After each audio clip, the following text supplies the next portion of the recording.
여러분 반갑습니다. 이 새벽에도 이 새벽을 깨우신 우리 모든 성도님들 주님의 이름으로 환영하고 축복합니다. 우리 좌우합도에 계신 분들과 이렇게 인사 나눴으면 좋겠는데요. 우리의 모든 권리를 하나님께 드립시다. 우리 이렇게 인사할까요? 우리의 모든 권리를 하나님께 드립시다. 우리의 모든 권리를 하나님께 드립시다.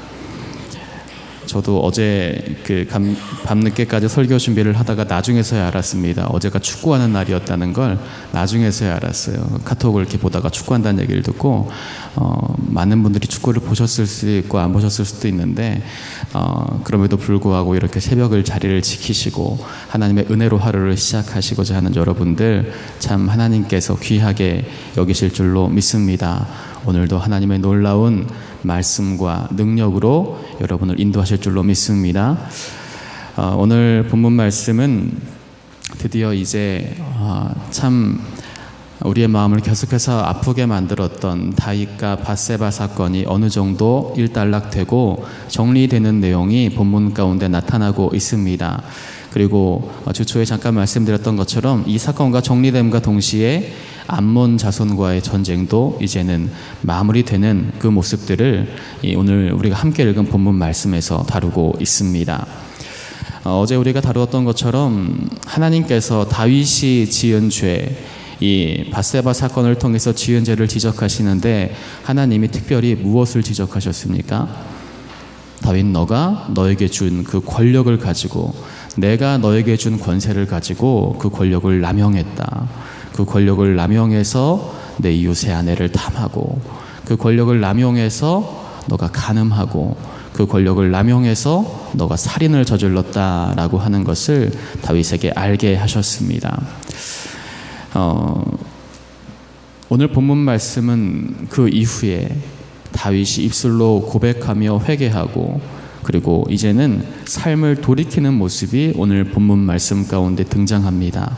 근데 참 감사하게도 그동안 그렇게 처절하게 정말 아무것도 돌아보지 않고 죄를 향해서 그냥 열심히 달려가던 다윗이었는데 이제는 돌이켜서 조금씩 하나님의 사람답게 회복하는 모습을 우리는 오늘 본문 말씀 가운데서 발견할 수가 있습니다.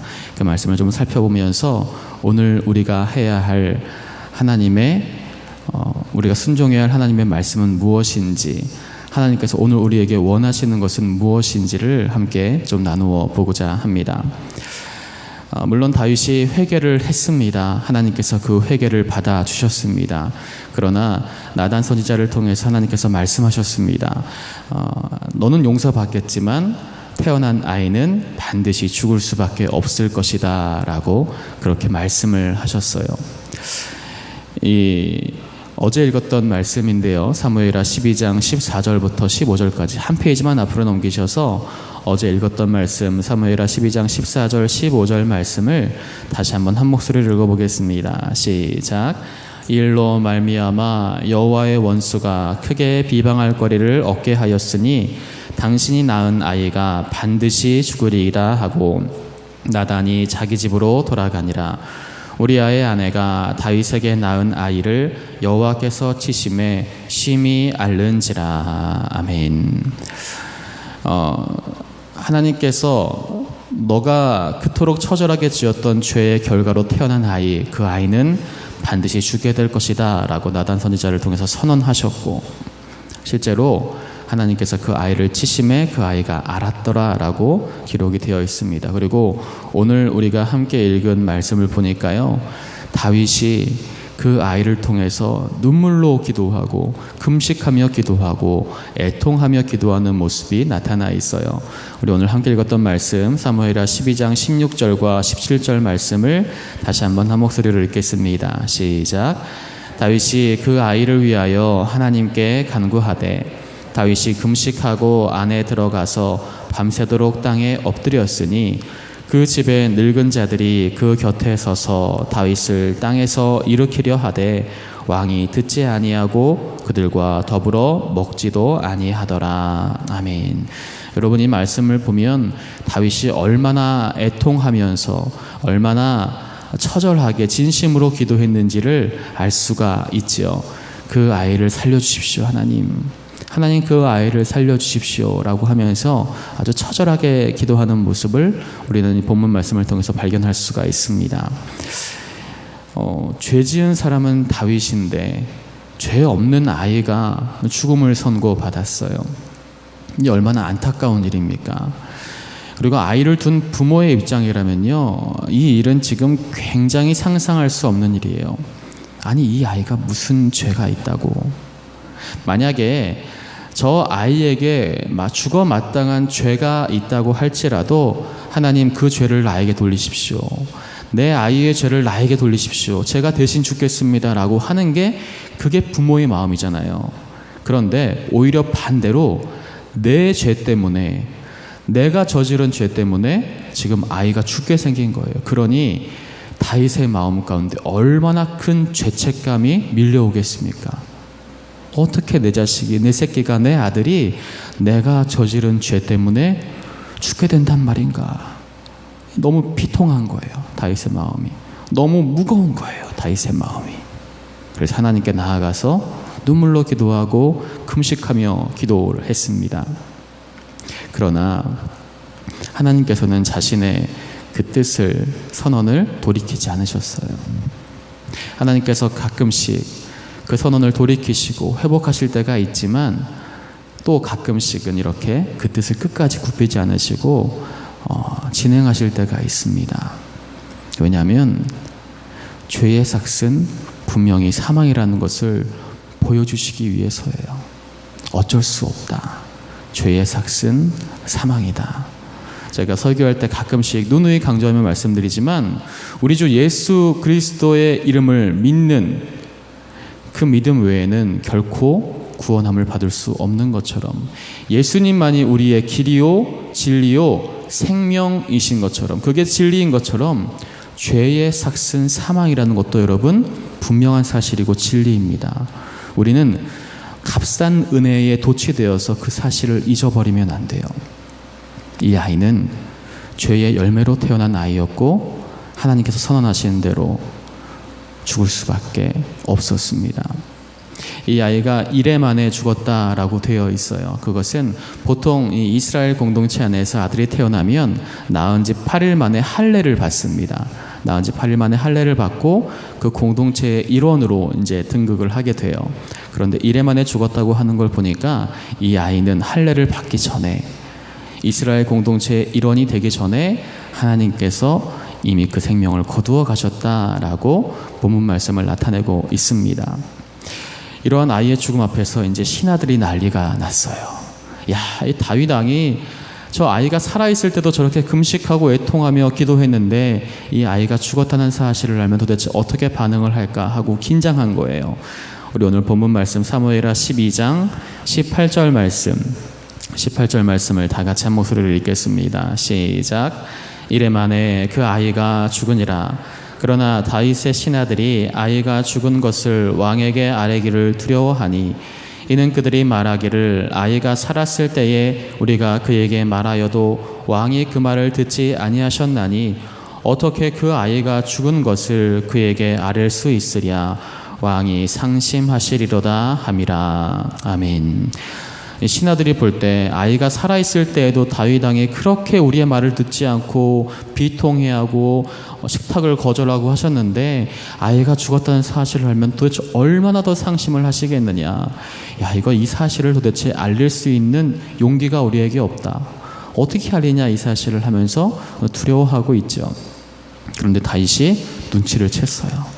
신하들이 옆에서 자꾸 수근수근 거리는 걸 보니까 하나님께서 이 아이의 생명을 거두어 가셨구나 라는 걸 눈치를 챘어요. 그리고 신하들이 예상한 것과는 전혀 다른 반응을 다윗이 보여줍니다. 오늘 본문 말씀 사무엘하 12장 19절부터 20절까지의 말씀을 한 목소리로 읽겠습니다. 시작. 다윗이 그의 신하들이 서로 수근거리는 것을 보고 그 아이가 죽은 줄을 다윗이 깨닫고 그의 신하들에게 묻되 아이가 죽었느냐 하니 대답하되 죽었나이다 하는지라. 다윗이 땅에서 일어나 몸을 씻고 기름을 바르고 의복을 갈아입고 여호와의 전에 들어가서 경배하고 왕궁으로 돌아와 명령하여 음식을 그 앞에 차리게 하고 먹은지라. 아멘. 신하들이 깜짝 놀랐어요.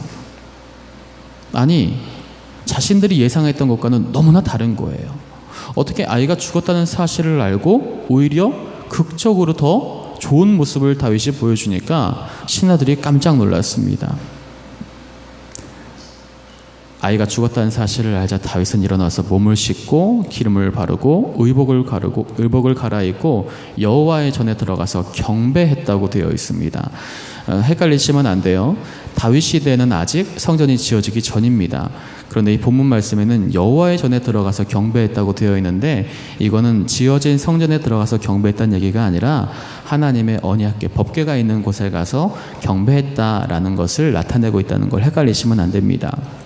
그곳에 가서 하나님께 경배했다라고 하는 거예요.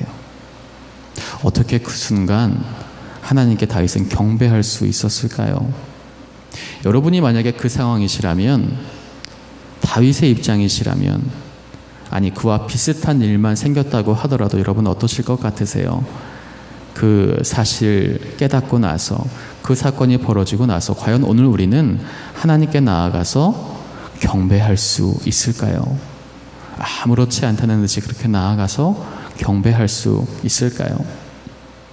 이러한 다윗의 반응에 대해서 이상히 여기자 다윗은 다음과 같이 대답을 합니다. 사무엘하 12장 21절부터 23절까지의 말씀, 21절부터 23절까지의 말씀을 같이 듣겠습니다. 시작. 그의 신하들이 그에게 이르되 아이가 살았을 때에는 그를 위하여 금식하고 우시더니 죽은 후에는 일어나서 잡수시니 이 일이 어찌 됨이니까 하니, 이르되 아이가 살았을 때에 내가 금식하고 온 것은 혹시 여호와께서 나를 불쌍히 여기사 아이를 살려주실는지 누가 알까 생각함이거니와, 지금은 죽었으니 내가 어찌 금식하랴? 내가 다시 돌아오게 할 수 있느냐? 나는 그에게로 가려니와 그는 내게로 돌아오지 아니하리라 하니라. 아멘. 여러분 혹시 이 말씀을 읽으면서 좀 느껴지십니까? 회개한 이후에 다윗은요, 이 범죄하는 동안 보여줬던 모습과 전혀 다른 모습을 지금 보여주고 있어요. 죄를 지을 때는, 이 죄를 키워갈 때는 자신에게 주어진 권력을 남용하고 하나님 두려운 줄을 몰랐어요. 그런데 회개한 이후에는요, 자신에게 주어진 권력뿐만 아니라 권리라고 부를 수 있는 그 모든 것들을 다 내려놓고 겸손하게 하나님의 뜻을 구하며 하나님을 두려워하는 모습을 볼 수가 있습니다. 무슨 TV 프로그램 중에 그런 프로그램이 있었죠. 우리 아이가 달라졌어요 라는 프로그램이 있었는데, 그것처럼 우리 다윗이 달라졌어요. 죄를 지을 때는 그토록 이 사람이 하나님의 사람이 맞나 싶을 정도로 그렇게 하나님을 두려워하지 않고 막무가내고 권력에 도취하고 권력을 남용했는데, 이제 회개하고 다시 회복한 이후에는 하나님을 두려워할 줄 알고 하나님 앞에서 겸손하게 자신의 모든 권리를 내려놓는 모습을 볼 수가 있습니다. 하나님 앞에서 진실한 마음으로 그 아이의 생명을 위해서 기도한 다윗의 모습, 이렇게 진실하게 애통하게 기도했다는 것은요, 자신이 어떻게 할 수 있는 일이 아니며 하나님만이 하실 수 있는 일이라는 것을 다윗이 인정했다는 거예요. 그것을 드러낸 것입니다. 결국 아이는 죽음을 맞이했어요. 그러자 자신은 죽어서 아이에게 갈 수 있을지언정 아이는 이제 살아서 나에게 돌아올 수 없다. 내가 어떻게 그 생명을 살려낼 수 있겠느냐? 나는 그럴 수 있는 존재가 아니다 라고 하며 생사화복을 주관하시는 하나님의 주권을 지금 인정하고 있습니다. 그러면서 자신은 그저 그러한 하나님의 주권을 인정하면서 기도할 수밖에 없는 존재임을 지금 나타내고 있어요. 다윗의 기도는요, 자신이 원하는 결과를 얻는 것이 목적이 아니었어요. 다윗이 나중에 설명한 얘기를 들어보니까 혹시라도 하나님께서 나를 불쌍히 여기셔서 어떻게 용서해 주시지 않을까, 이 아이를 살려주시지 않을까라고 그렇게 기대하고 겸손한 마음으로 기도한 것이었지, 어떻게든 그 결과물을 얻고자 욕심부린 기도가 아니었습니다. 오히려 하나님의 긍휼하심을 구하는 것이 목적이었어요. 그래서 결국 아이가 이래 만에 죽고 자신이 원하는 결과가 나오지 않더라도 전혀 개의치 않고 다윗은 하나님께 순복하는 모습을 볼 수가 있습니다. 사랑하는 여러분, 오늘 우리의 기도는 어떨까요? 오늘 우리는 우리가 원하는 결과와 상관없이 하나님께서 그 뜻을 이루시는 그대로 우리의 뜻대로 아니하실지라도 우리는 그 앞에서 기도하며 그 뜻에 순복할 수 있을까요? 여러분, 바로 이런 부분이 사울과 다윗의 아주 명백한 차이예요. 사울은요, 죄를 지은 다음에 입술로는 회개했어요. 성경을 보면요, 사울이 회개를 합니다. 입술로는 회개를 해요. 그러나 그 회개는 진실한 회개가 아니었다는 것을 우리가 알 수가 있어요. 그 회개는 굉장히 정치적이고 이기적인 자기중심적인 회개였어요. 회개 이후에도 사울은요, 계속해서 자신에게 주어진 권력에 도취하며 살았습니다. 그 권력을 놓지 않으려고 했어요. 마치 자기 자신이 하나님인 것처럼 행동했어요. 하나님께서 사울을 세우셨는데 자기 스스로 선 것처럼 생각하고 이미 사무엘 선지자를 통해서 너의 왕국이 길지 않을 것이다, 하나님께서 새로운 나라를 일으키실 것이다 라고 선언하셨음에도 불구하고 자신의 왕권을 지키려고 발버둥을 쳤습니다. 그게 바로 사울의 모습이었어요. 그런데 오늘 본문 가운데 드러난 다윗은 어떻습니까? 다윗의 회개는요, 진실하고 온전한 회개였습니다. 그것을 알 수 있는 것이 오늘 나타난 다윗의 모습을 통해서 알 수가 있어요. 겸손하게 하나님의 주권을 다시 인정하고 자신의 처지, 자신의 자리, 자신의 입장을 하나님 앞에서 내려놓을 줄 알면서 이제는 모든 권리를 포기하고 하나님께 나아가는 다윗의 모습을 볼 수가 있는 것입니다. 이때 한순간만 그런 게 아니었어요. 이후에 보면요, 자신의 아들 압살롬이 반역을 일으켰습니다. 압살롬의 세력이 어마어마했다고 하지만 그러나 여전히 왕궁에 있고 그렇게 전사로서 싸워왔던 용맹한 장수들과 함께했던 다윗이라면 맞서 싸울 수 있었어요. 그것이 왕권이고 다윗이 할 수 있는 권력이 있었고 그것이 다윗의 권리였습니다. 그런데요, 다윗이 어떻게 합니까? 도망가요. 자신의 권력을 드러내지 않고 권리를 주장하지 않고 압살롬의 반역 앞에 도망을 칩니다. 놀라운 장면이에요. 이후에요, 이 도망치는 과정에서 사울의 친척쯤 되는 시므이가 너 그럴 줄 알았다. 너가 사울을 내팽개칠 때부터 그렇게 될 줄 알았다. 네가 뭔데 사울을 끌어내리고 네가 왕이 됐냐. 하나님께서 널 저주하신 거다라고 하면서 막 쌍욕을 합니다. 그런데 그 이야기를 듣고 주변에 있던 수많은 신하들이 왕이시여, 저런 인간이 어떻게 있을 수 있습니까? 당장 가서 죽이겠습니다라고 하는데 말립니다. 다윗이 말려요. 그러지 말아라. 그러지 말아라. 하나님께서 저 사람을 통해 말씀하실 수 있다. 괜찮다. 하나님께서 저 저주를 오히려 선용하실 것이다. 완전히 달라진 모습을 보여줘요. 다윗이 뭐 때문에 무너졌습니까? 음욕 때문에 무너졌잖아요. 그런데 노년에 이 나이가 들면 몸에 따뜻한 온기가 자꾸만 없어지고 추우니까 신하들이 다윗에게 아리따운 처녀 아비삭을 침실에 넣어줍니다. 따뜻한 온기를 같은 침대 안에서 좀 느끼시라고. 그런데 이 다윗이요, 아리따운 처녀 아비삭을 손대지 않아요. 음욕 때문에 무너져서 그렇게 미친 듯이 범죄하며 질주했던 다윗이 나중에는 아리따운 처녀가 자신의 침실 안에 들어와 있음에도 불구하고 왕이라면 그 여자를 범할 수 있고 그냥 후궁으로 맞을 수 있는 상황에도 불구하고 그 여자에게 손을 대지 않습니다. 다윗이 가지고 있는 그 모든 권리들을 철저하게 내려놓으려고 노력하는 모습을 우리는 발견할 수가 있어요. 하나님께서 이러한 다윗의 모습을 기쁘게 보셨던 것 같아요.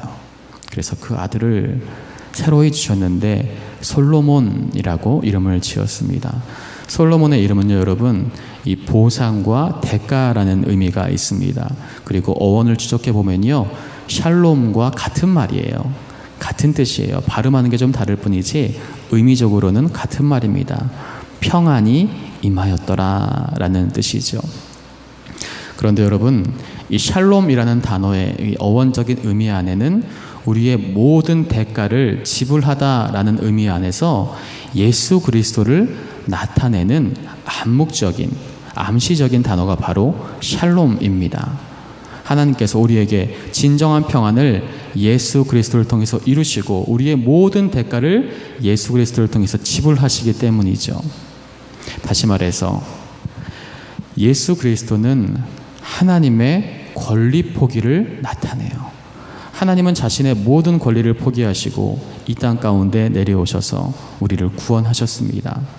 그 말씀이 빌립보서 2장 5절부터 8절에 분명히 기록되어 있죠. 너희 안에 이 마음을 품으라. 곧 그리스도 예수의 마음이니 그는 근본 하나님의 본체시나 하나님과 동등됨을 취할 것으로 여기지 아니하시고 오히려 자기를 비워 종의 형체를 가지사 사람들과 같이 되셨고 사람의 모양으로 나타나사 자기를 낮추시고 죽기까지 복종하셨으니 곧 십자가에 죽으심이라.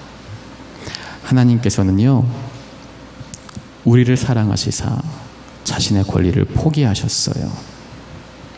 그리고 오늘 우리에게 그 사랑을 통해서 용서함을 받은 우리 또한 그분 앞에서 우리의 권리를 포기하기를 원하십니다. 다윗처럼 말이죠.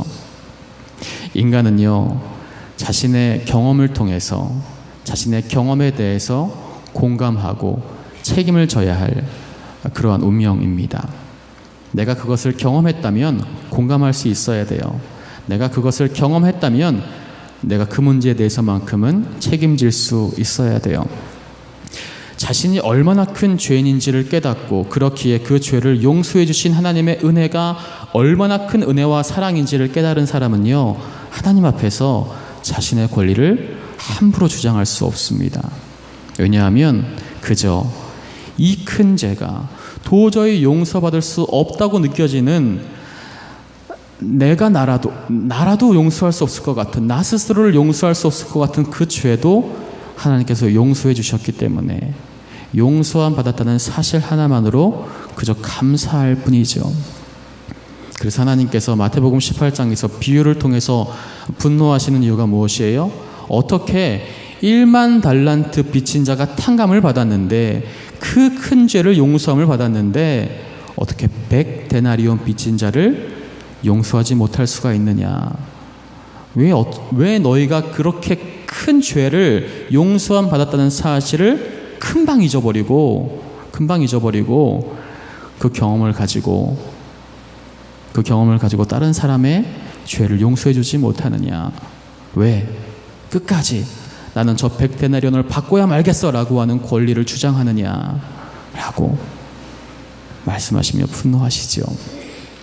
사랑하는 여러분, 진정한 회개를 이룬 그리스도인은 자신의 기도를 응답받고야 말겠다는 그런 권리를 포기하고 하나님 앞에서 하나님의 주권을 인정하며 하나님, 그리 아니하실지라도 저는 오늘 기도하겠습니다. 그리 아니하실지라도 하나님의 긍휼을 구하겠습니다. 혹 그리 아니하실지라도 하나님의 뜻에 순종하며 살겠습니다. 라고 고백하며 우리의 모든 권리를 하나님께 올려드릴 수 있는 사람입니다. 어제 아마 여러분에게 주어진 권력을 남용하지 않고 잘 사용하고 하나님의 영광을 위해 뜻대로 사용하고자 노력하실 줄로 믿습니다. 그런데 오늘은 더 큰 숙제를 안겨드리게 됐어요. 나에게 주어진 권력과 권세를 어떻게 사용하느냐 뿐만 아니라 나에게 주어진 그 모든 권리를 다 내려놓고 하나님의 주권을 인정하고 하나님의 뜻대로 순복하며 살아가는 것, 그것이 바로 오늘 우리를 향하신 하나님의 마음과 뜻입니다. 바라기는 우리에게 주어진 아주 작은 권리조차도 다 주님의 것입니다. 모든 것이 주님의 것입니다. 저는 그저 순종할 수밖에 없는 사람입니다. 라고 고백하며 하나님께서 이끄시는 대로 하나님의 말씀에 순종하며 살아가는 저와 여러분이 되시기를 주님의 이름으로 간절히 축원합니다. 이렇게 기도하겠습니다.